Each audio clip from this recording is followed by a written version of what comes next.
चतुर्थी का जो पूजन करती हैं वो किस चीज के लिए होता है? केवल संतान, पुत्र, परिवार, हमारा कुटुंब, हम जिस कुल में हैं, हमारा कुल वैभव की ओर बढ़े, संपदा की ओर बढ़े और उसकी आयु बढ़े, उसकी आयु बढ़े, वैभव बढ़े। बहुत ध्यान दीजिएगा महाराज, चतुर्थी की पूजन में जो आप आखा दाना रखते हो, गेहूं वगैरह कुछ भी जो भी रखते हो, उसकी बड़ी महत्वता होती है महाराज।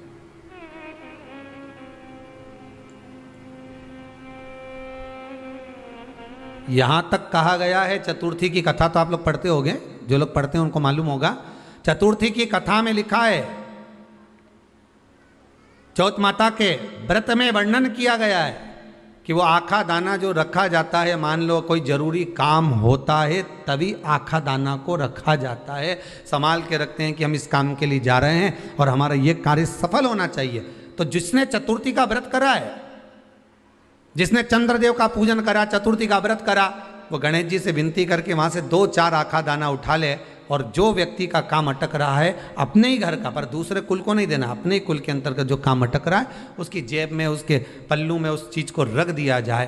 तो चतुर्थी जो अगली आती है, जैसे आप महीने की करते हो तो महीने की, और आप जैसे करते हो कि 4 अलग बड़ी बड़ी चतुर्थी करते हो तो उसके अनुसार आपका कार्य सिद्ध होता ही है। उस आखे दाने का इतना महत्व होता है क्योंकि चतुर्थी का व्रत करने वाली माता जब व्रत करती है तो स्वयं चतुर्थी की कथा में लिखा हुआ है कि पार्वती जी गणेश जी से चतुर्थी की कथा बचवाती। चतुर्थी की कथा बाची किसने थी? स्वयं गणेश जी महाराज ने। और सुनी किसने थी? माता पार्वती। बाचने वाले गणेश जी थे, सुनने वाली माता पार्वती थी। तो चतुर्थी की कथा जब होती है तो उसको स्वयं गणेश जी बाच रहे हैं, तो व्रत कौन सुन रही है? माता पार्वती। और आपने जो आखा दाना लिया वो गणेश जी के भाव से लिया, गणेश जी से निवेदन करके, विनय करके, प्रार्थना कर कर उसको प्राप्त किया, आपने उसको लिया।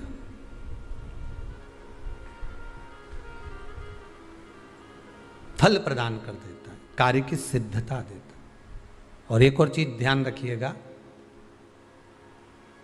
जिसको पथरी की बीमारी हो या किडनी लीवर में कोई तकलीफ उत्पन्न हो जाती है, डायलिसिस चल रहा हो या डॉक्टर बोल रहे हो कि चेंज करना पड़ेगा, तो उसके पहले कोई सी भी 4 चतुर्थी, कोई सी भी 4 चतुर्थी, सफेद दुर्वा, जब गणेश शिव महापुराण की कथा बातचीत थी पिछले वर्ष की, शायद हमारे चैनल पर डली होगी, आप जब जाएंगे तो उसमें प्राप्त होगा। तो सफेद दुर्वा, और दुर्वा का भी वर्णन करा था कि दुर्वा कहाँ से उत्पन्न हुई थी, दुबा का भी व्याख्यान वर्णन करा था कि दुबा का महत्व क्या है, इसको अमृत क्यों कहते हैं, उसका भी वर्णन करा गया था कि सारे पेड़ पौधों को काट कर पटक दो वो सूख जाते हैं, पर दुर्वा को भले काट लिया 1 साल बाद वापिस ले जाकर डाल दो और पानी के अंदर दुर्वा हरी हो जाती है, अमृत कहते हैं उसको। तो उसमें सफेद दुर्वा, जिसका किडनी लीवर का प्रॉब्लम होता हो उसको सफेद दुर्वा बालचंद्र का स्मरण कर कर 7 बार घुमाकर वो सफेद दुर्वा सुबह के समय खाली पेट थोड़ी सी दुर्वा का भाग दांतों से चबा चबा कर उसको निगल लेना चाहिए। पथरी होती है तो 15 से 20 दिन में वो बाहर निकल जाती है, किस मार्ग से निकले, यूरिन आदि के माध्यम से वो बाहर हो जाती है। और अगर किडनी लीवर की प्रॉब्लम होती है, डायलिसिस चल रहा होता है, तो उसमें भी आपको सुख की प्राप्ति होती है। हफ्ते में अगर 2 डायलिसिस हो रहे हैं तो हो सकता है बाबा चाहेगा विश्वनाथ तो 1 कर देगा, धीरे धीरे उसको फिर 4 चतुर्थी कर लीजिए। सफेद दुर्वा का स्मरण। सफेद दुर्वा कहाँ मिलती है? तो कहा जहां जलाशय होता है, जहां कुआं हो, बावड़ी हो, तालाब हो, पानी जहां भरा रहता है, उसके नजदीक में सफेद दुर्वा उत्पन्न होती है। सफेद दुर्वा वहां रहती है। सफेद दुर्वा का स्मरण करें, शिव कथा कह रही है। अगला वर्णन किया है भगवान। तो बालचंद्र चतुर्थी का स्मरण करते हुए कहा कि आप जो व्रत कर रहे हो उस व्रत की पूर्णता में जिस भगवान का भजन कर रहे हो उस भगवान से पूर्ण फल की कामना हो आपकी। फिर 18 नियम में से एक नियम कहा, जब 26 एकादशी पूर्ण हो जाए तब आप उद्यापन एक बार का जरूर करें। किसी के मृत्यु के बाद आपने जो एकादशी दी है, जैसे कोई परदादा गए, दादा गए, कोई बुजुर्ग गया, पंडित जी ने कहा एकादशी का दान दो, आपने दे दी 5 एकादशी, 4 एकादशी, 3 एकादशी, 2 एकादशी, आपने जो एकादशी दी है, मना नहीं, दो और देना चाहिए। दान धर्म पुण्य तो करते रहना चाहिए, जब मन मिले तब कर दो, मौका मिले तब करो। तो एकादशी जो आपने दी है, और आपने किसी जीव को एकादशी दी है जो चला गया है, उस जीव को जब एकादशी दे देते हो, उसकी 11 एकादशी, 5 एकादशी, 3 एकादशी जितनी आपने दी है उतनी पूरी हो जाती है। उसके बाद में एकादशी का एक व्रत नहीं रखना चाहिए, उसके बाद फिर अगला एकादशी का व्रत धारण करना चाहिए, वापिस फिर पुनः। तो क्या करोगे उस दिन? जिस दिन आपने एकादशी जीव को दे दी, 5 एकादशी दी, तो छठी एकादशी पे क्या करोगे उसको? ये नहीं कि आपको अन्न खाना है, आपको व्रत नहीं रखना, पर आपको अन्न का सेवन नहीं करना। उस दिन दूध की सामग्री, कोई फ्रूट्स, कोई फल आपको उस दिन ग्रहण कर लेना, पर आपको ये नहीं करना है कि हमने तो एकादशी करी ही नहीं है आज, तो हम अन्न खा लेंगे। नहीं, कथा में वर्णन आया था, कल कथा में कहा था, मुर को जब मारने का समय आया, पाप सामने आ गया, भगवान ने उस पाप को किस में ले जाकर छोड़ा? पाप पुरुष को अन्न के भीतर। पाप पुरुष कहाँ गया? अन्न के भीतर। एकादशी के दिन एक दिन पाप पुरुष अन्न के भीतर रहता। एकादशी का अगला वर्णन ध्यान से सुनिएगा। मान लो आपने एकादशी का उद्यापन में बाद में करूं नहीं करूं, श्वास का कोई भरोसा है? बोलो तो, है क्या कोई भरोसा? नहीं। श्वास रुक जाएगी चलते चलते, शम्मा बुझ जाएगी जलते जलते, दम निकल जाएगा रोशनी का, क्या भरोसा है इस जिंदगी का? कोई भरोसा है कि आप 26 एकादशी पूरी कर पाओगे? नहीं, किसी ने देखा हो तो बात दूसरी। एक बार वो युधिष्ठिर के सामने कोई मांगने के लिए, एक दरवाजे पर कोई दान मांगने के लिए आ गया युधिष्ठिर के पास, और युधिष्ठिर ने कह दिया, महाराज युधिष्ठिर बोले कल आकर ले जाना, कल आओ ले जाओ। भीम ने एक ढोल उठाया और बजाना प्रारंभ करा, और साहब बजाया कि सारे लोग इकट्ठे हो गए। सबने पूछा हुआ क्या भीम, कौन सी खुशी की बात है, बात क्या है? तो भीम बोले मेरे भैया ने काल को जीत लिया। काल को जीत लिया मतलब मेरे भैया बोले कि कल आ जाना, हम तुमको दान दे देंगे। मतलब मेरे भैया जानते हैं कि कल तक मरेंगे नहीं, प्राण नहीं छूटेगा, मतलब इन्हें काल को जीता। ये समझ वाली बात है। आप हो, हम हो, कोई भी संसार का मनुष्य काल को नहीं जीता। जन्म मरण परण 3 भगवान के हाथ में है। डॉक्टर ने कह दिया इतनी तारीख तक बच्चा होगा, मालूम पड़े आगे पीछे कभी भी हो जावे, 15 दिन पहले, 8 दिन बाद, 4 दिन पहले, ये तो भगवान क्या कहा, इसको ले जाओ, अंतिम सांसें चल रही है, मर जाएगी कुछ दिन में। मालूम पड़ा घर लिया है, 6 महीना हो गया, 5 बार तो नीचे सुला दिया गोबर लीप के डुकरिया, फिर जिंदा हो गई वापिस।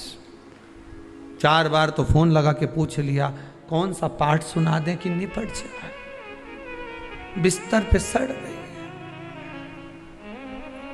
भगवान भी कह रहा है मई रखो, शिव पुराण नहीं सुनी, मई रखो। क्या करोगे लाकर? परण पत्रिका देखकर कह दिया दूसरे महीने में ब्याह हो जाएगा। मालूम पड़े बीच में लॉकडाउन फंस गया, 1 साल तो यूं ही निकल गया। अब फिर पंडित जी से कहा, आपने तो कहा था 2 महीने में हो जाएगा। पंडित जी बोले लॉकडाउन भी तो आ गया था, क्या करें।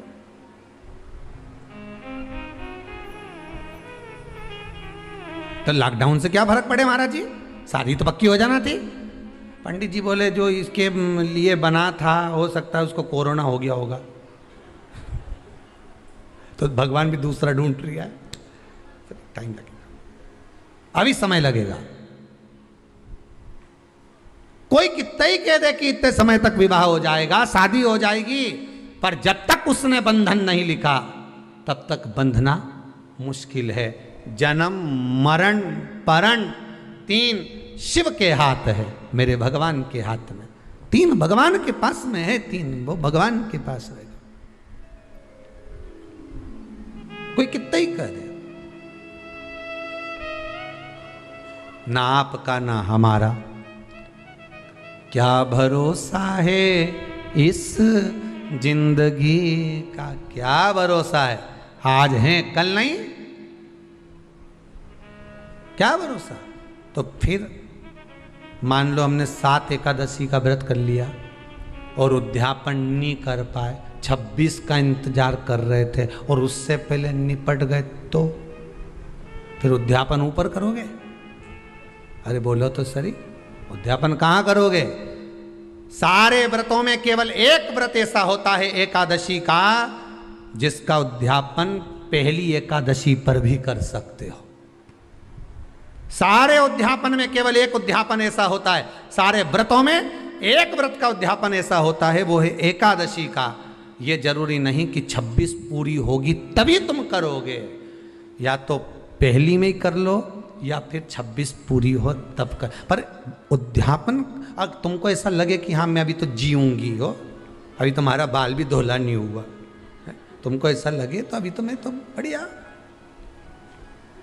तो फिर भले मत करो। पर एकादशी का नियम कह रहा है, एकादशी का यहाँ 18 नियम में से एक नियम कह रहा है कि एकादशी का उद्यापन पहली एकादशी पर भी हो सकता है, पहली पर भी कर सकते, फिर तुम्हारा मन पड़े तब। क्यों? तो पहली पर करने से क्या फल मिलेगा? तो एकादशी की नियमावली कहती है अगर मान लो आपने पहली एकादशी पर भी उद्यापन कर लिया, इसके बाद में जितनी एकादशी करोगे वो सारी तुम्हारे खाते में जुड़ती जाएगी। मतलब बैंक में खाता खोल लो, ठीक है, खाता खोल लिया, अब जितना कमाता जाओगा उसमें डालते जाओ, जितनी कमाई करके लाओगे उसमें जमा करते जाओ। एकादशी एक बार उद्यापन पहले में भी हो गया तो बाकी का पुण्य तुम्हारे खाते में आ जाएगा, उसका पुण्य। एकादशी का उद्यापन बड़े महीने में माघ शुक्ल एकादशी के दिन, माघ का महीना हो, शुक्ल पक्ष की जम के बोलिए एकादशी हो, प्रयास करना कि आप उद्यापन करें, भले 5, 10, 11, 12 जितनी एकादशी हो जाए, 26 हो जाए तो ज़्यादा अच्छी है, नहीं तो आप करें तो माघ महीने की शुक्ल पक्ष की एकादशी के दिन आप उद्यापन करें, प्रयासरत करें, प्रयास बड़े महीने के अंतर्गत जो उद्यापन, हाँ चतुर्मास के अंतर्गत उद्यापन नहीं होता एकादशी का, बहुत ध्यान दीजिए हमारा। ये जो सावन भादो कुंवार कार्तिक जो 4 महीना होते हैं भगवान के शयन करने के, इसके अंतर्गत एकादशी का उद्यापन नहीं होता और इसके अंतर्गत उद्यापन करना भी नहीं चाहिए एकादशी हमारा। एकादशी का उद्यापन माघ महीने की शुक्ल पक्ष की एकादशी के दिन आप बहुत प्रेम से आनंद के साथ करिए महाराज। परंतु एकादशी के उद्यापन में सबसे ज़्यादा अगर कुछ जरूरी होता है तो 24 तरह का नैवेद्य जरूरी होता है। कितने तरह का? 24 तरह का नैवेद्य। अब आप कहोगे गुरुजी उद्यापन हम कर रहे हैं एकादशी का तो उसमें तो फलहार का हमें नैवेद्य बनाना चाहिए, तो फिर ये पुराण के अंतर्गत स्कंद पुराण में ये चीज़ लिखी है कि एकादशी का जब उद्यापन करते हैं तो 24 तरह का नैवेद्य बनाकर सिद्ध करते हैं। 24 तरह का नैवेद्य जान रख लेना, का हलवा बना लो, खीर बना लो, पूड़ी बना लो, सब्जी बना लो, पकौड़ा बना लो, भजिया बना लो, ऐसे 24 तरह का नैवेद्य अलग अलग चाहिए। पर लोग क्या करते हैं, खोपरा पाक बनवा लेते हैं 1-2 किलो और 24 जगह रख देते हैं। स्वीकृत नहीं है। 24 तरह का नैवेद्य रखा जाता है। महाराज एकादशी के दिन भगवान का पूजन का पूरी तैयारी कर कर मंडल आदि बनवाकर विद्वान ब्राह्मण को बुलाकर कर्मकांडी ब्राह्मण को बुलाकर जो भगवत सेवा में एकादशी का उद्यापन कराए उन ब्राह्मण के चरणों को नमन कर कर प्रणाम कर कर एकादशी का पूजन करवाइए और उस मंडल की पूजन कराकर हवन द्वादशी को कराइए। एकादशी को हवन नहीं, एकादशी के उद्यापन का जो हवन होता है वो द्वादशी को।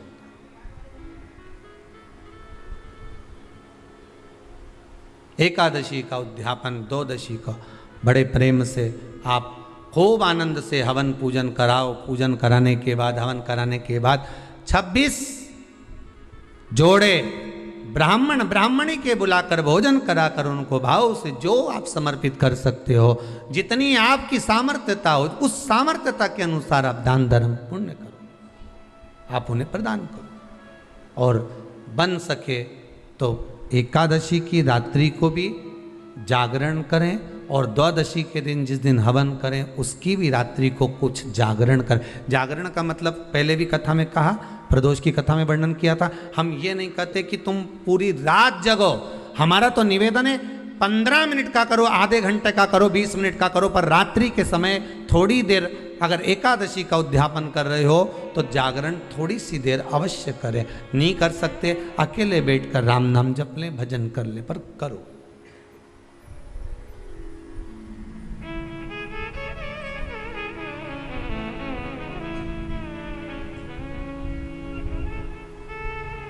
भगवान का भजन करो, किसी भी रूप में करो। देश है मंगल मंगलकारी, अवधूत रूप निराला हो,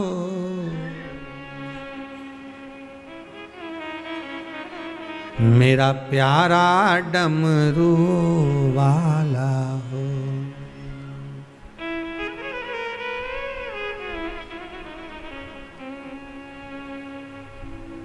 भगवान शिव का जिस भाव से, जिस आनंद में करे भजन करो।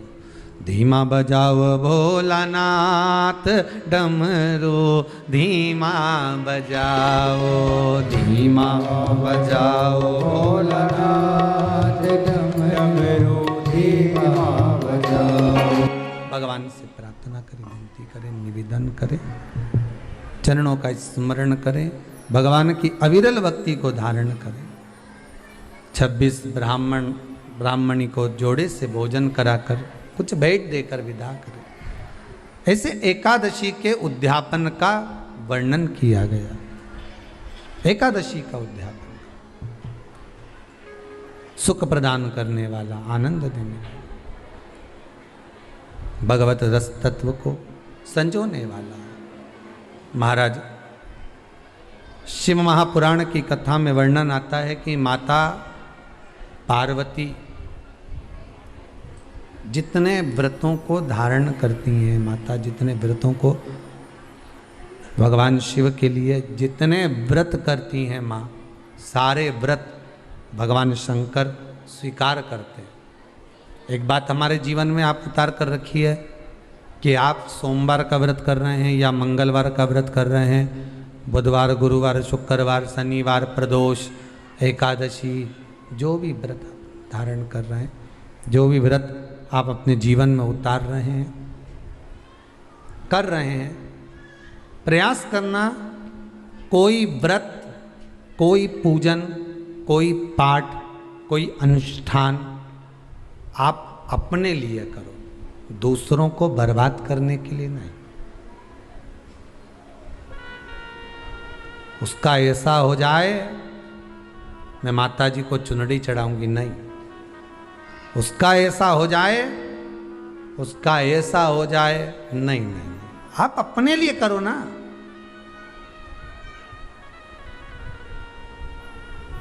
सर्वे भवन्तु सुखी।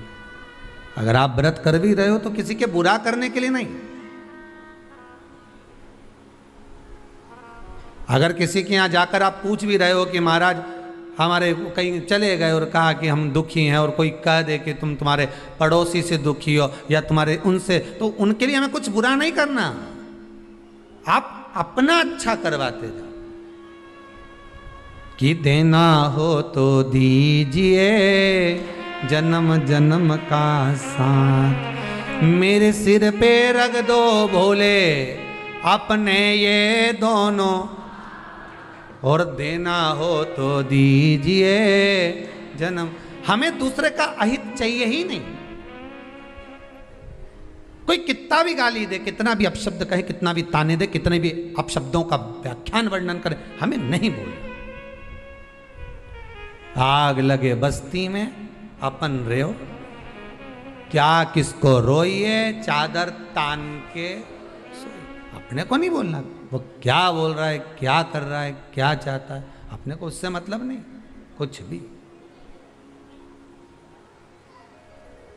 बोले बोले तो बोले, तुम तो मीराबाई जैसे हो जाओ कि मैं तो चली वृंदावन राणा, और मेरे तो भाग जगे राणा जी तेरे महलों में आग लगे, राणा जी तेरे महलों में आग। अरे घास फूस की कुटिया बनाऊंगी, भले कैसे भी रहूंगी पर किसी का बुरा नहीं करूंगी, घास फूस की बोल तो दो कुटिया बनाऊंगी, जामे तुलसी का रोप लगे राणा जी तेरे महलों में।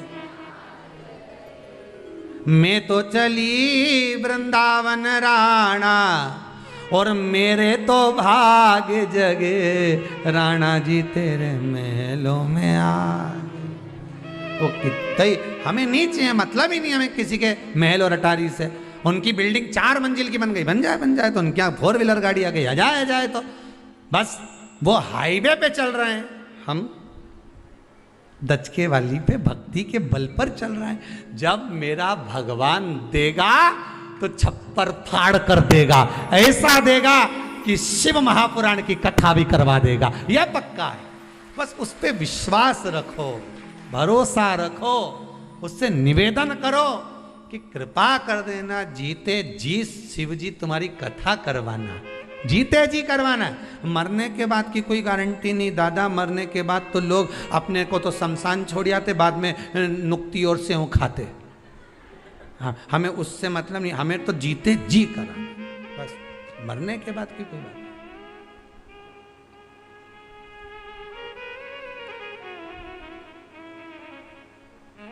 आप तो बस कृपा कर दो भोलानाथ।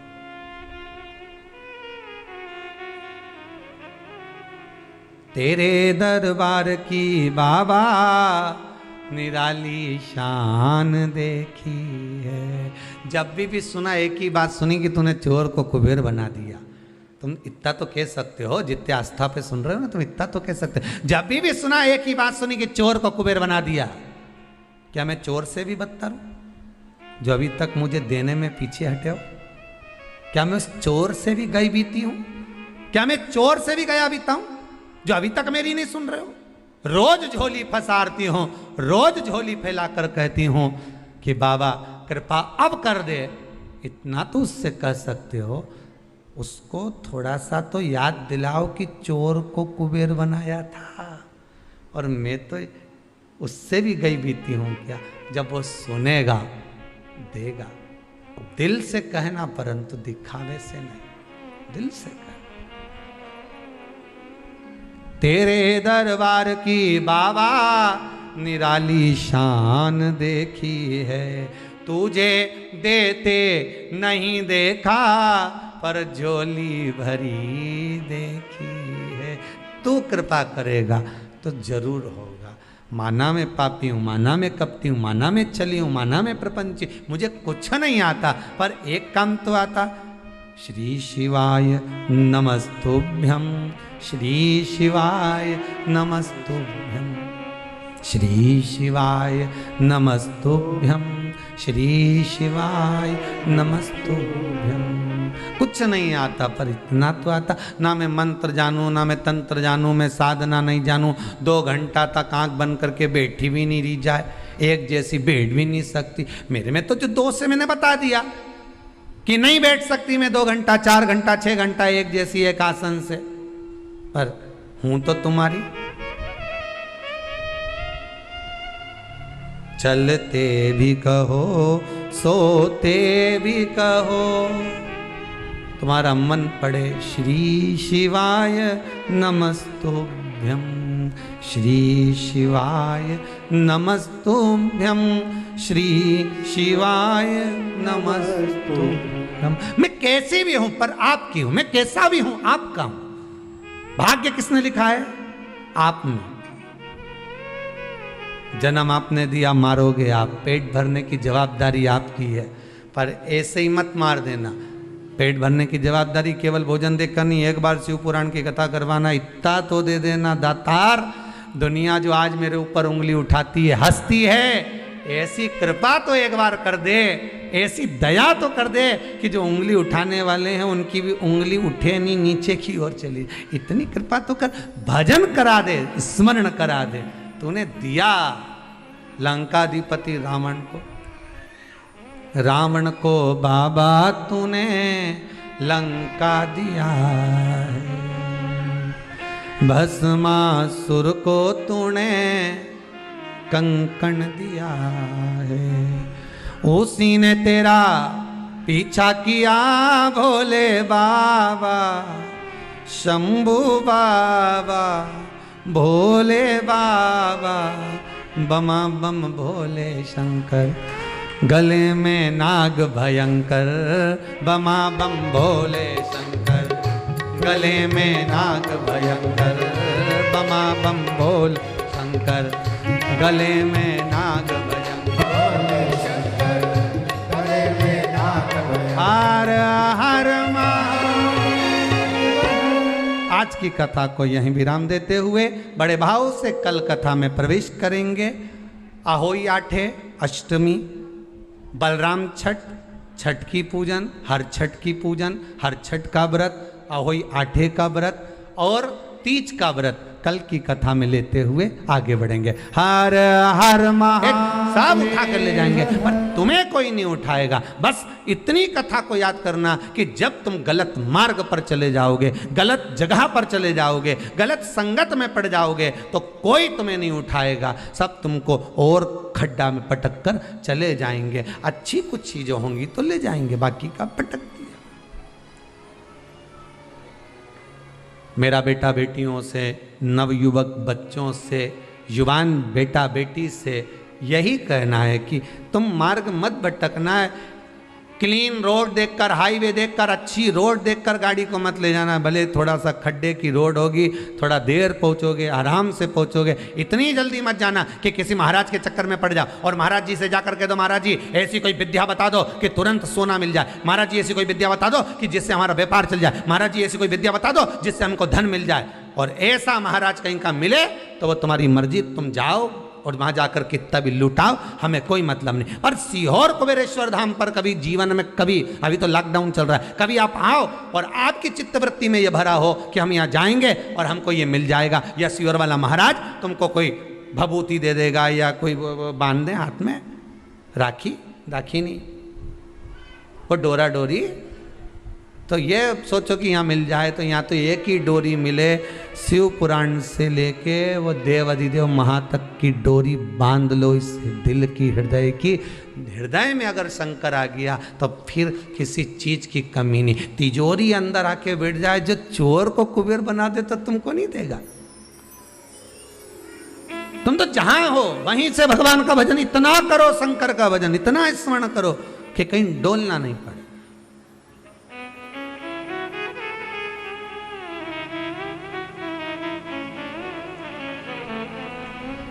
शंभु शरणे पड़ी, मांगू घड़ी रे घड़ी, दुख काटो दया करी न दर्शन आपो। बाबा से आप निवेदन प्रतिदिन करो, रोज आप व्रत करें ना करें, पर भगवान से निवेदन जरूर करें कि बाबा दुख आपको काटना है। मुझे लगता था कि मेरा दुख है, मुझे लगता था कि दुनिया के लोग मुझे तकलीफ दे रहे हैं, पर मुझे नहीं, तू मेरे दिल में बसता है, तकलीफ तुझे दे रहा है।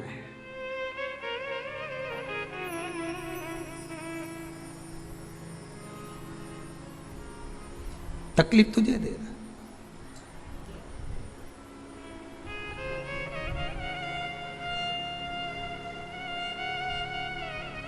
बड़ा ओघड़ी, बड़ा दयालु, बड़ा सहज। मुझे लगता था कि लोग मुझे तकलीफ दे रहे हैं, मुझे लगता है कि लोग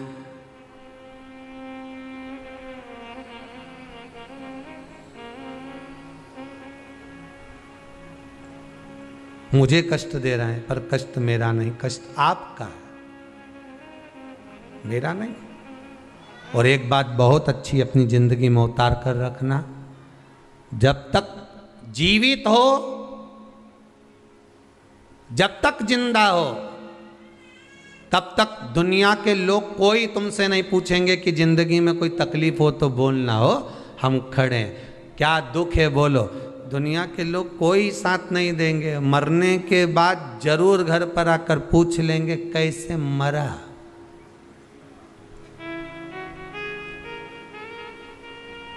तो इनको बता देना रात के मक्का की रोटी खाई थी कड़ी के साथ, खूब जोरदार थे, खूब अच्छे से बात कर रहे थे, खूब बढ़िया थे, बोल चाले भी अच्छे। रात्रि के वॉशरूम भी गए एक बार, इसके बाद में जब आके सोए मेरे से कहा पानी पिला दे, मैंने पानी पिलाया, पर इसके बाद नहीं मालूम कब चले गया।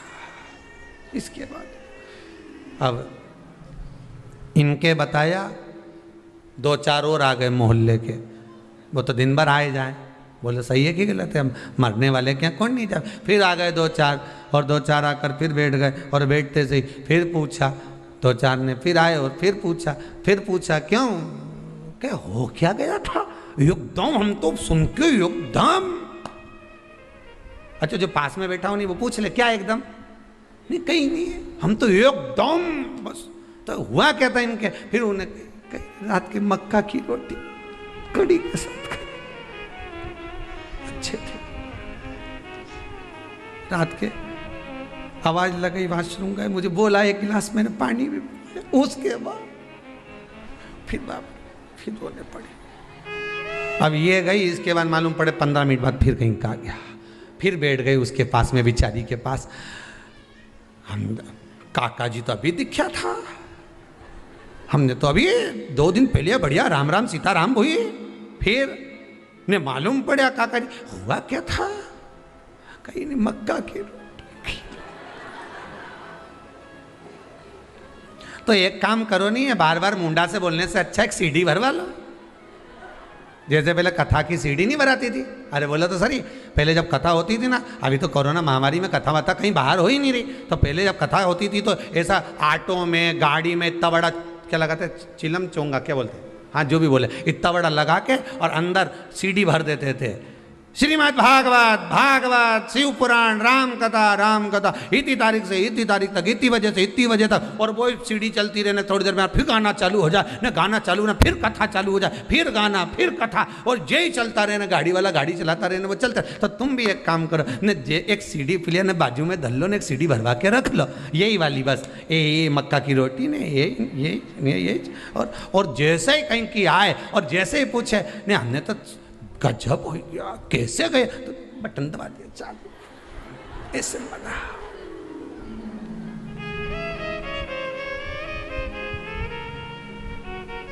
अरे जितने आए यही के गए, पूछ के चले गए। जब मरा था सूचना सबको मिल गई थी कि ऐसे मरा था, पर बार बार क्यों पूछ रहे हो। अगर किसी के मृत्यु वाले घर में जाना है तो गरुड़ पुराण सुनकर या पढ़कर जाओ। लिखा है 10 दिन तक जीवात्मा उसकी घर की अटारी पर रहती है। 10 दिन तक जो मरा है वो जीवात्मा उसकी घर की अटारी पर रहती है, और तुम 10 दिन के अंदर ही उसके घर में बैठने जा रहे हो। तो ये मत पूछो कि मरा कैसे, वहां जाकर थोड़ी देर बैठो और राम नाम कृष्ण नाम गाओ, जीवात्मा को भी मिलेगी और तुम्हें भी मिलेगी और वो तर जाएगी। पर राम नहीं गाया, मक्का की रोटी खाए से तो गए बा। राम कहाँ गए?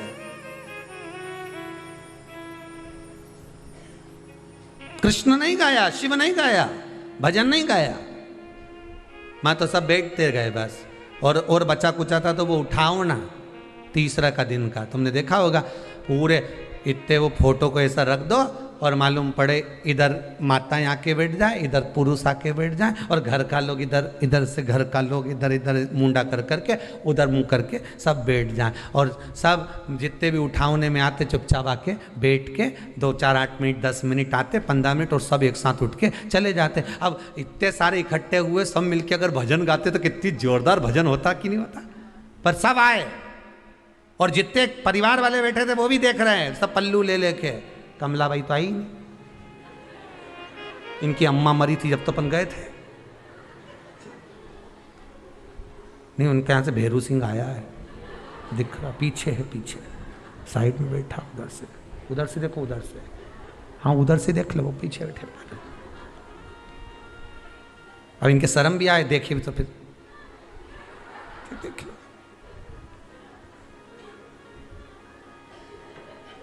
और राम रतन भाई तो दिखी नहीं रही कि राम रतन भाई तो आई थी, बंद तो चली गई, जल्दी चली गई। अब अरे राम के हो, राम, कृष्ण बोलो, शिव बोलो, भगवान का नाम बोलो। देख रहे हैं कौन कौन आया था। यहां पे भी अहंकार बड़ा हुआ है, कितने लोग आए, कितने गए। मुख में हो राम नाम, राम सेवा हाथ में, तू अकेला नाही प्यारे, राम तेरे साथ में। जिंदगी की बागडोर हाथ दीना नाथ के, जा महलों में रखे चाहे झोपड़े का वास दे। सीताराम सीताराम सीताराम कहिए, जाई विधि राखे राम ताई विधि। चित्तवृत्ति में भगवत भजन होना चाहिए, हर पल, हर घड़ी, हर क्षण। हम तो यहां तक कहते हैं कि शमशान में अगर मुर्दे को लेकर जा रहे हो और तुम राम नाम सत्य नहीं बोल पा रहे हो तो घट की जिह्वा से राम जपो और जाइए, घट की जिह्वा से जपिए, जाइए, भजन करिए, स्मरण करिए।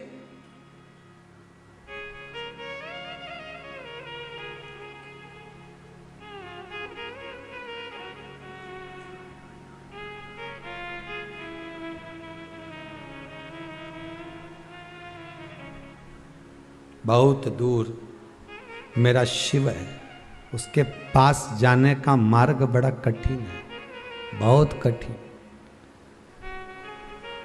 एकादशी का व्रत लोग कहते हैं कि कर लिया, जान लिया, पर एकादशी के जो 18 नियम हैं उन नियम में 2 नियम कल बताए थे। तीसरा नियम है कि शिव की आराधना हो, कृष्ण की आराधना हो, भगवत स्मरण हो। 10वीं, 11 और द्वादशी, 10वीं, एकादशी और द्वादशी। एकादशी का व्रत 10वीं की रात्रि को जो आप भोजन करें वो सात्विक करें, एकादशी के दिन भोजन ना करें, अन्न का भाग ग्रहण ना करें, अन्न का भाग ग्रहण ना करें।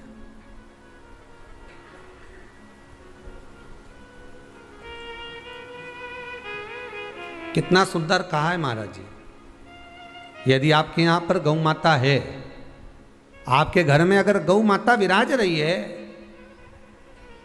आपके घर में अगर गौ माता है, गाय की अगर आप सेवा कर रहे हैं, अच्छा गाय की सेवा भी बहुत बहुत कम लोग करते हैं। कई घरों में कुत्ता तो मिल जाए पर गौ माता नहीं मिले हो, और कुत्ता घुमाए नहीं, जब आधी आधी ऐसी ऐसी चड्डा पहन पहन के तो ऐसी शान दिखाए कि हमारे बराबर कोई वीआईपी नहीं, कुत्ता घुमा रहे हैं, और वीआईपी इतना कि हमारे बराबर कोई नहीं, और कहीं का गाय के बछड़े को घुमाए तो लोग के गंवा रहे हैं।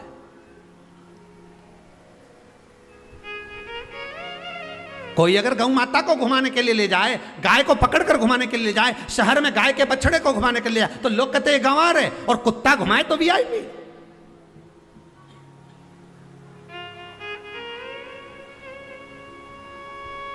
अब समझने वाली विषय ये है कि तुम कुत्ते को घुमाते हो कि कुत्ता तुम्हें घुमाता है। क्योंकि कुत्ता उधर जाए तो तुम्हें उधर जाना पड़े, कुत्ता उधर जाए तो तुम्हें उधर जाना पड़े। परंतु तुम्हारी किस्मत में भगवान ने लिखा भी तो कितना गजब लिखा कि तुम्हारे घर के छोरा छोरी छीछी करे तो वो एक काम वाली रख रखी है ना बच्चे को संभालने के लिए, तो तुम्हारे घर के बच्चे गंदगी करे तो वो काम वाली संभाले। पर तुम्हारी किस्मत तो देखो कितनी जोरदार लिखी ने, तुम कुत्ता कुत्ती के ने छीछी कराने ले जाओ। अरे सुबह से उठ के माला लेके जाओ कि इनके कुत्ता उनके छीछी कराओ, और उसमें भी गर्व महसूस करे हमारे बराबर कोई नहीं, कुत्ता ही घुमा रहा।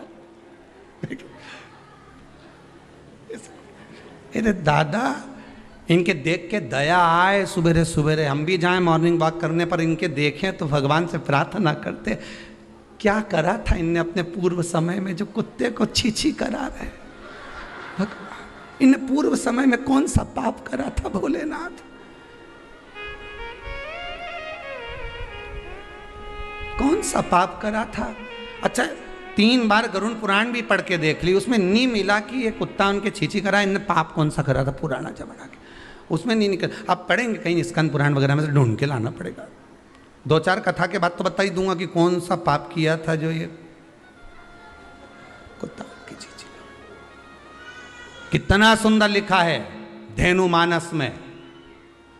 गीता प्रेस गोरखपुर की गौ अंक को निकालकर पढ़िए कल्याण का, उसमें लिखा है ब्रह्म मुहूर्त में सुबह के समय पर गाय की पूंछ को पकड़कर या गाय की रस्सी को पकड़कर जो 2 कदम भी चल लेता है उसके लिए भगवान विष्णु बैकुंठ का मार्ग और कुबेर का मार्ग प्रशस्त कर कर खोल देता। जरा पढ़िए धेनु मानस को पढ़िए, गौ अंक पढ़िए, गीता प्रेस गोरखपुर का कल्याण का अंक निकाल कर पढ़िए कि गाय का मात्र रस्सी पकड़कर 2 कदम चलने वाले के लिए मार्ग प्रशस्त हो जाता है। पर वो कुत्ता घुमाए तो वीआईपी और तुम गाय घुमाओ तो ये तो गवार है, इनमें तो अक्कल नहीं। बता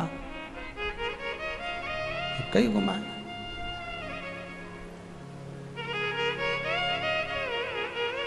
श्रेष्ठता नहीं रही भाई। समझो थोड़ा कथा को, थोड़ा चोट लगेगी हृदय को, तुम्हें बुरा लगेगा, थोड़ा सा बुरा तो जरूर लगेगा क्योंकि चोट तो लगेगी तुम्हारे हृदय को, पर संवारना तो पड़ेगा ना, सुधारना तो पड़ेगा, अपने आप को संवारना तो पड़ेगा, सुधारना तो पड़ेगा। आज भले बुरा लग जाए तो, पर थोड़ा सा संवरना पड़ेगा कि हाँ ठीक है हमसे गलती हो रही है, इसको सुधारा कैसे जाए। तो एक काम करो ना कि कुत्ता को घुमाओ, मना नहीं करेंगे, पर साथ में गाय का बछड़ा भी लेकर जाओ, एक गौ माता को भी लेकर जाओ। सवेरे सवेरे मॉर्निंग वॉक में गाय तो घुमाओ, जरा लोग देखेंगे क्या गजब है साहब। आप तो गाय को लेके जाओगे ना तो उसी गाय के 10 लोग पाँव नहीं पड़े ना, तो बात जैसी सुबह सुबह गाय मिले कौन नहीं पाँव पड़े। गौ माता का दर्शन हो गया, छुएंगे, स्पर्श करेंगे, आनंद करेंगे, भजन करिए, थोड़ा सा प्रयास करिएगा। गौशाला में केवल गाय ना रहे, घर घर में गाय होना चाहिए।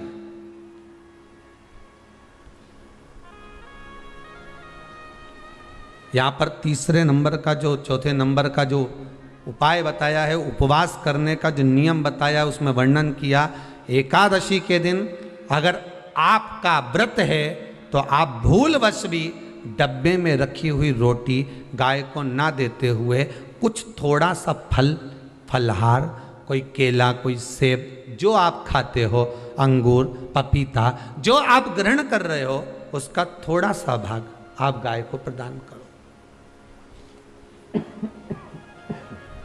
आप गाय को दीजिए।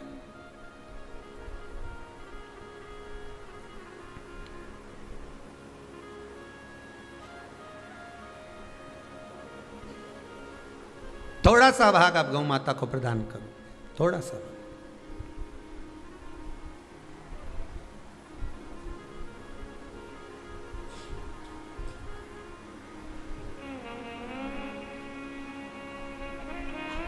कल कोई भैया परिवार में से कोई आया था मुंबई से,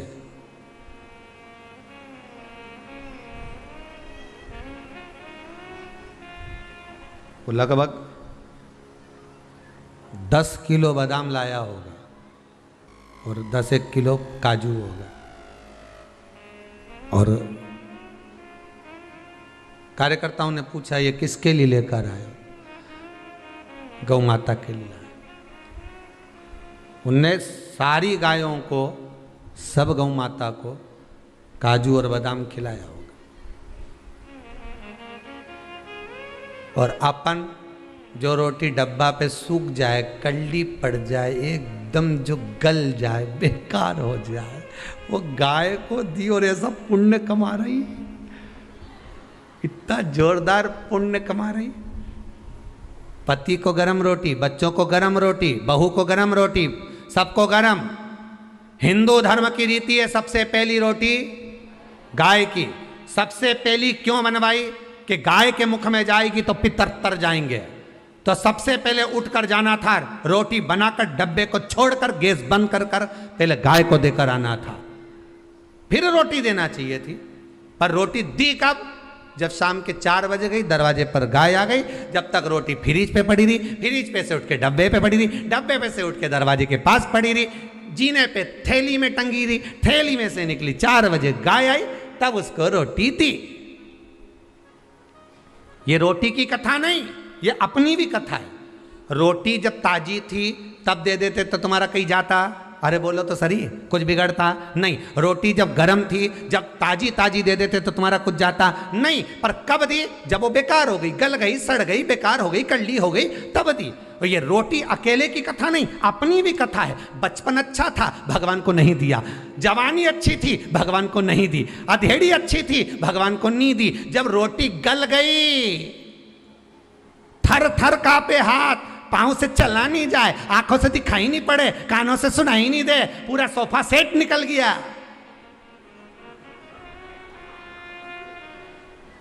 सब गायब। अब कह रही भगवान का भजन करूंगी। भगवान बोले रेंदेरी कमला नीचे कहा करेगी भजन।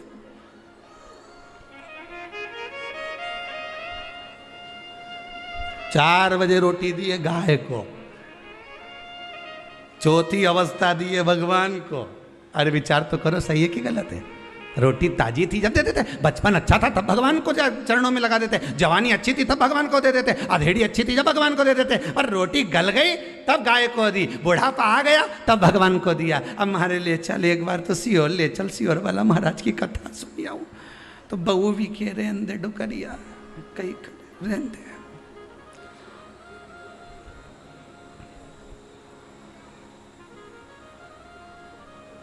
घर में पोता हो गया, सोना की सीढ़ी चढ़ा रहे अम्मा के। अम्मा से मंदिर के 4 सीढ़ी चढ़ी नहीं जा रही, सोना की चढ़ा रहे। और सोना की भी बनवाई तो इतनी सी बनवाई और अंगूठा में फंसा रहा है, चढ़ जा। अब चढ़े कैसे? कोई बड़ी सीढ़ी हो सोना की तो चढ़ भी जाए, वो इतनी सी सीढ़ी। और मुँह में भी अम्मा बोल रही बेटी को दे देना, बेटी को दे दो, इतनी सी सीढ़ी। अब इनने बहू ने विचार करा, अब घर में 4 बेटियां हैं, सभी तो आई हैं, तो इनने पूरी सीढ़ी का एक पाया तोड़, ओ सीढ़ी का सारा पाया तोड़ी ने। तो अम्मा से कह दिया ये बड़ी छोरी के दे देते, मंजरी के दे देते, संजरी के दे देते, छोटी के दे देते।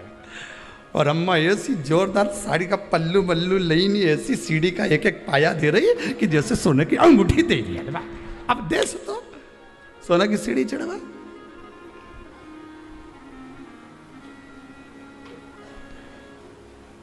चलो भैया कथा में चले, नहीं तो लोग तो यूं के किसी और वाला महाराज पगला है।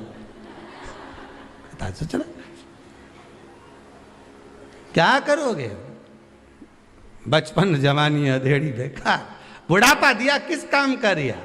अंतिम अवस्था, और वो भी पूरी नहीं दे पाए, वो भी परमात्मा को नहीं दे पाए। अरे महाराज एकादशी का व्रत का महत्तम कराए, थोड़ा सा फल दो, एक केला दो, एक सेब दो, पपीता दो। तुम जो फलहार कर रहे हो, चाहे तुम मोरधान पा रहे हो, चाहे तुम जो सामग्री पा रहे हो, पर वो थोड़ा सा दो, पर गौ माता को उस दिन फलहार दो, अगर एकादशी का आपका व्रत है तो। पर दोष है आपने एकादशी का व्रत तो करा, पर सामने गाय आई ना तो आपने फलाहार नहीं दिया, रोटी ही दी है, रोटी ही दी है, डब्बे में से निकाल के ले गई, गाय आई है रोटी देना, देव मना नहीं। बाकी के दिन आप आपके बेटे से कह दो रोटी दिया बेटा जा, पर आप अपने हाथों से, आपका व्रत है तो आप फलाहार आप कर रहे हो, तो फलाहार का ही दान गौ माता को दीजिए।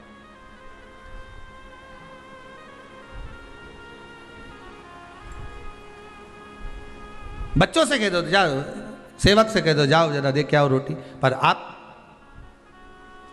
फल का दान दीजिए। महाराज पांचवा वर्णन किया चतुर्थ भाव में, बन सके जितना एकादशी के दिन भगवान का ओम नमो भगवते वासुदेवाय का जाप करें, या अपने गुरु मंत्र का स्मरण करें, या जो मंत्र आपके हृदय में समाहित हो, श्री शिवाय नमस्तुभ्यम, ओम नमः शिवाय, राम कृष्ण शिव, जो मन पड़े उसका भजन करें, पर दिल से करना, जितनी देर करते बने उतना देर करो। माला पकड़ने की भी जरूरत नहीं कि माला पकड़ के बैठता हूँ तो घट की जिब्या से जप लो नहीं जी, वही उतना में ही पूरा हो जाए, वही बहुत है।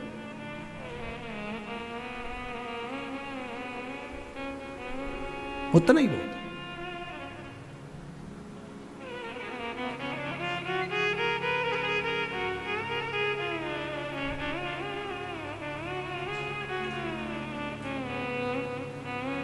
बस उतना आनंद दे जाएगा। ओ मेरा भोला,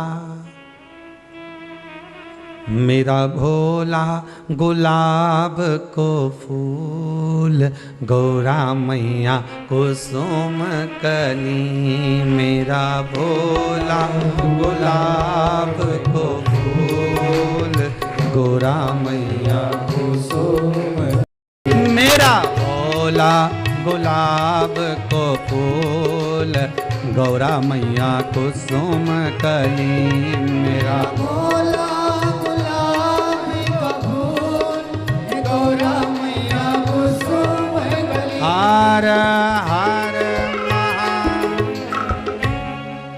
भगवान शिव की कथा कर रही है, व्रत शिव महापुराण की कथा कर रही है, व्रत शिव पुराण कर रही।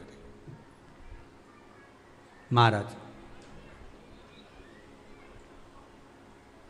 पांचवा नियम कहा, जिस दिन आपका व्रत रहे किसी निंदक से बात ना करें। निंदक जानते हो? भाई दूज के दिन, दिवाली की जो भाई दूज होती है ना, होली दिवाली की जो दूज होती है, उनमें ऐसा गोबर का भाई दूज बनाते हैं, और पास में एक चुगलखोर भी बना है, और चुगलखोर के ऊपर ऐसा भाटा धर दे, एक पत्थर। अब तुम्हारे उधर रखे कि नहीं रखे हमें नहीं मालूम रहे हो, जितने आस्था पे सुन रहे हो, पर हमारे इधर तो ऐसा रहता है, गोबर का भाई बहन बनाए और उसकी पूजन करे, उसके पास में एक गोबर का चुगल चोर भी बनाए, उसके ऊपर भाटा धर दे। कथा कह रही है,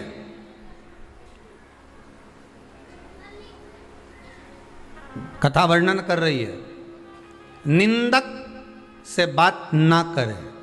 मान लो किसी ने आकर आपको निंदा कर भी दी, तो तुरंत सूर्य नारायण भगवान का दर्शन करें, और 3 बार उनका दर्शन कर कर नेत्र बंद करें, तब जाकर वो निंदा जो अंदर गई है, अंदर पवित्रता प्रदान करेगी, तब जाकर एकादशी का व्रत लगेगा।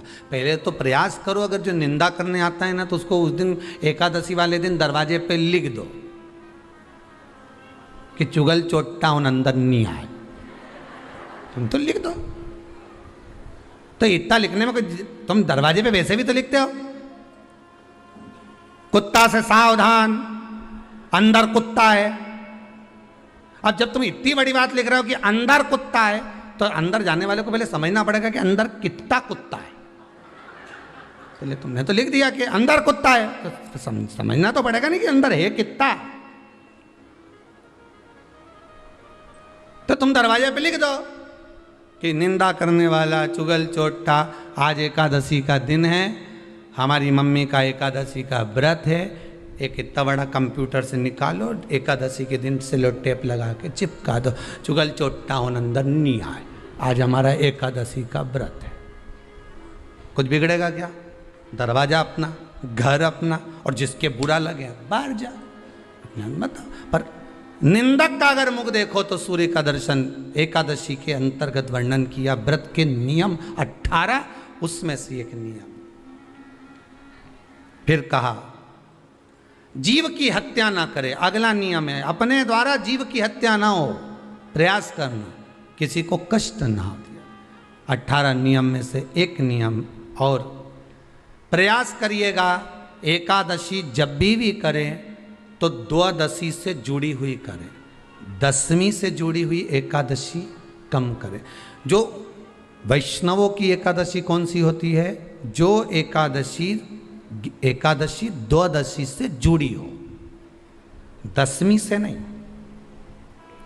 दशमी से जुड़ी हुई एकादशी व्रत कहलाती है, और द्वादशी से जुड़ी हुई एकादशी पुण्य फल प्रदान कर कर वैष्णवों को भगवान के चरण में छोड़ आती है। इसलिए एकादशी द्वादशी से जुड़ी हुई होना चाहिए।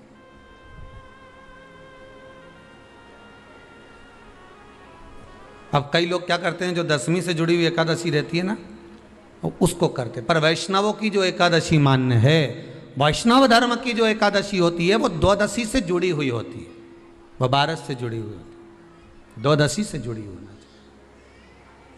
महाराज। तो वो वैष्णव जो एकादशी होती है, वैष्णवों की एकादशी होती है, वो द्वादशी से जुड़ी हुई पूर्णता का सुख देने वाली होती है।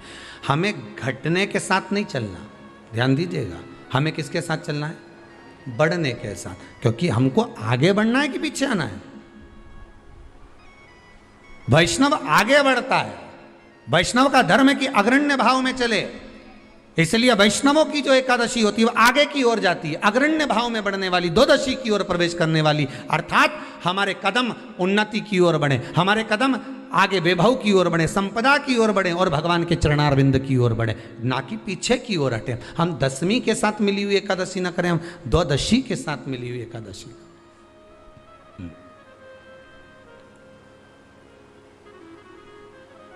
वैष्णव एकादशी फिर अगला वर्णन किया गया। महाराज शास्त्र कहता है, अगला वर्णन जो किया गया उसमें बताया, प्रयास करें जिस दिन एकादशी हो उस दिन घर में बुआरी झाड़ू आदि जो लगती है वो दूसरा लगा लें। क्यों? उसका वर्णन है, अगर आप बुआरी लगाएंगे, झाड़ू लगाएंगे, पोछा लगाएंगे, तो हो सकता है कोई जीव आपके हाथ के द्वारा मर जाए।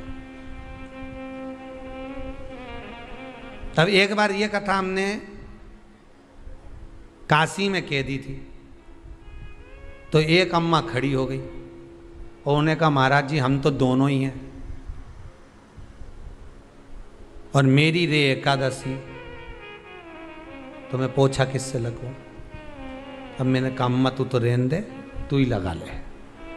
अब हम कह दें कि अब एक तो बोल रहे कि हम घर में दो, और आप कह रहे हो कि जिसका व्रत रहे वो पोछा ना, तो मत लगाओ, छोड़ दो एक दिन, कोई जरूरी है झाड़ू लगा लिया सब पोछा। तो प्रयास करो कि कोई जीव ना मरे, प्रयास करो।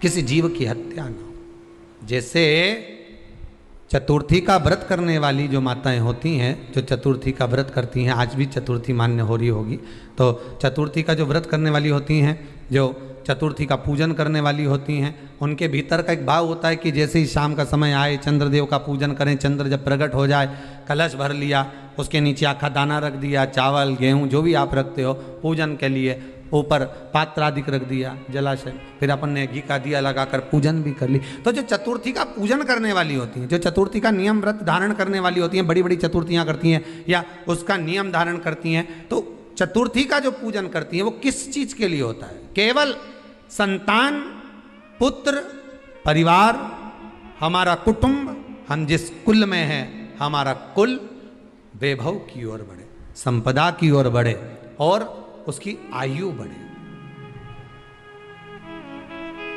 उसकी आयु बढ़े, वैभव बढ़े। बहुत ध्यान दीजिएगा महाराज, चतुर्थी की पूजन में जो आप आखा दाना रखते हो, गेहूं वगैरह कुछ भी जो भी रखते हो, उसकी बड़ी महत्वता होती है महाराज।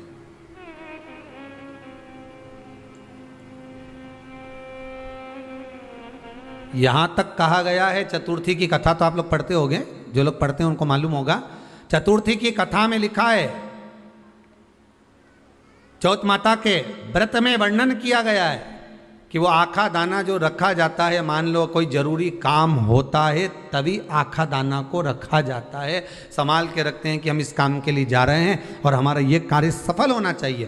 तो जिसने चतुर्थी का व्रत करा है, जिसने चंद्रदेव का पूजन करा, चतुर्थी का व्रत करा, वो गणेश जी से विनती करके वहां से 2-4 आखा दाना उठा ले, और जो व्यक्ति का काम अटक रहा है अपने ही घर का, पर दूसरे कुल को नहीं देना, अपने ही कुल के अंतर्गत जो काम अटक रहा है उसकी जेब में, उसके पल्लू में उस चीज़ को रख दिया जाए। तो चतुर्थी जो अगली आती है, जैसे आप महीने की करते हो तो महीने की, और आप जैसे करते हो कि 4 अलग बड़ी बड़ी चतुर्थी करते हो तो उसके अनुसार आपका कार्य सिद्ध होता ही है। उस आखे दाने का इतना महत्व होता है क्योंकि चतुर्थी का व्रत करने वाली माता जब व्रत करती है तो स्वयं चतुर्थी की कथा में लिखा हुआ है कि पार्वती जी गणेश जी से चतुर्थी की कथा बचवाती। चतुर्थी की कथा बाची किसने थी? स्वयं गणेश जी महाराज ने। और सुनी किसने थी? माता पार्वती। बाचने वाले गणेश जी थे, सुनने वाली माता पार्वती थी। तो चतुर्थी की कथा जब होती है तो उसको स्वयं गणेश जी बाच रहे हैं, तो व्रत कौन सुन रही है? माता पार्वती। और आपने जो आखा दाना लिया वो गणेश जी के भाव से लिया, गणेश जी से निवेदन करके, विनय करके, प्रार्थना कर कर उसको प्राप्त किया, आपने उसको लिया।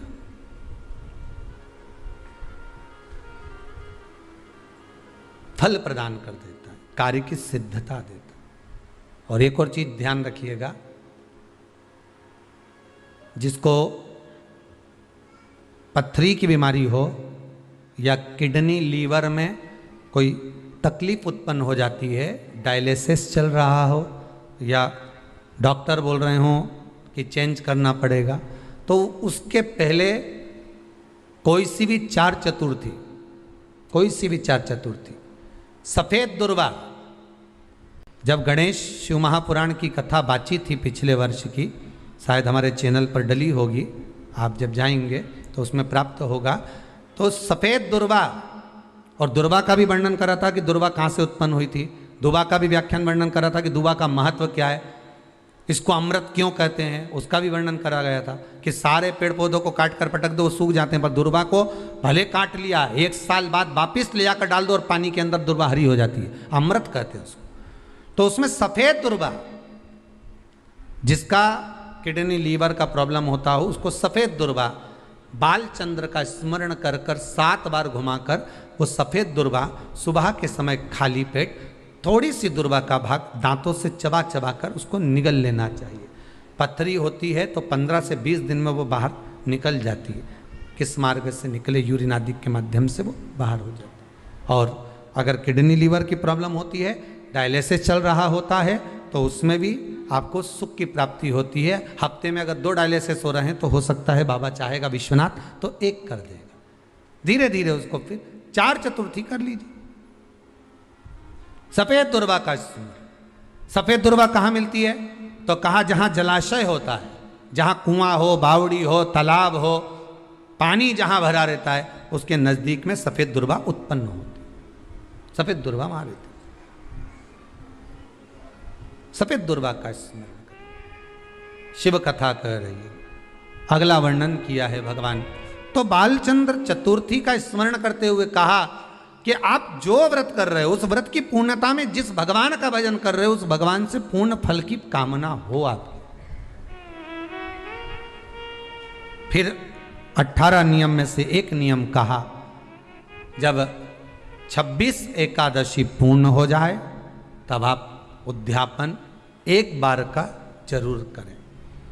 किसी के मृत्यु के बाद आपने जो एकादशी दी है, जैसे कोई परदादा गए, दादा गए, कोई बुजुर्ग गया, पंडित जी ने कहा एकादशी का दान दो, आपने दे दी 5 एकादशी, 4 एकादशी, 3 एकादशी, 2 एकादशी, आपने जो एकादशी दी है, मना नहीं, दो और देना चाहिए। दान धर्म पुण्य तो करते रहना चाहिए, जब मन मिले तब कर दो, मौका मिले तब करो।